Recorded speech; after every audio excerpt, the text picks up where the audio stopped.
আসসালামু আলাইকুম বন্ধুরা, আশা করি সকলে ভালো আছেন। তো চলুন আজকে এই ভিডিওতে ইগল টিমের ধারাবাহিক নাটক তিন পুরুষ এই নাটকের 16 নম্বর পর্বটি নিয়ে কথা বলবো এবং কথা বলবো আগামী 17 নম্বর পর্বটি আপনারা কবে, কোথায় এবং কীভাবে দেখতে পারবেন এবং আগামী 17 নম্বর পর্বে আপনারা কী দেখতে পারবেন সেই সকল বিষয় নিয়ে এই ভিডিওতে কথা বলবো। তো চলুন ভিডিও শুরু করা যাক এবং আপনারা দেখছেন এসএস ফার্স্ট স্টুডিও।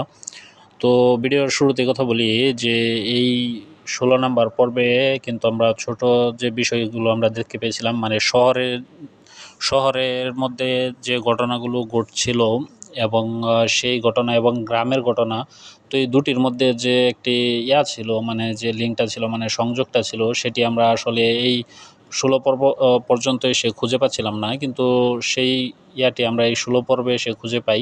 তো এটি খুঁজে পাওয়ার মূল কারণ ছিল যে সাইমের বাবাকে আমরা দেখেছি যে সে একটি মহিলাকে বিয়ে করে এবং সেখান থেকে আমরা এটাও জানতে পারি যে সেই মহিলার ছেলে মারা যাওয়ার পরেও তার কিন্তু আরেকটি মেয়ে শহরে রয়ে যায়, যে মেয়েটি, এবং এই মেয়েটিকে আমরা পরবর্তীতে গ্রামে আসতে দেখব এবং শহর এবং গ্রামের যে লিঙ্কটা সেটি এই মেয়ের মাধ্যমে হবে, সংযোগ হবে।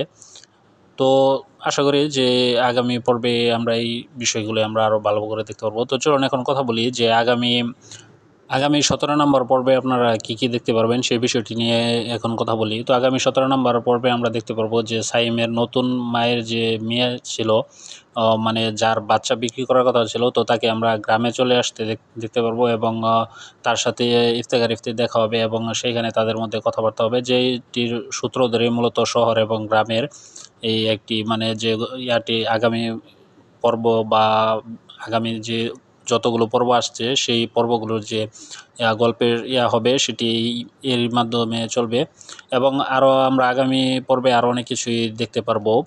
তো চলুন এখন কথা বলি যে আগামী 17 নম্বর পর্বটি আপনারা কবে, কোথায় এবং কীভাবে দেখতে পারবেন। তো আগামী 17 নম্বর পর্বটি আপনারা পেয়ে যাবেন আগামীকাল দুপুর 3টায় ইগল ড্রামা সিরিজ ইউটিউব চ্যানেলে। আগামীকাল দুপুর 3টায় ইগল ড্রামা সিরিজ ইউটিউব চ্যানেলে এই নাটকের 17 নম্বর পর্বটি আপনারা পেয়ে যাবেন।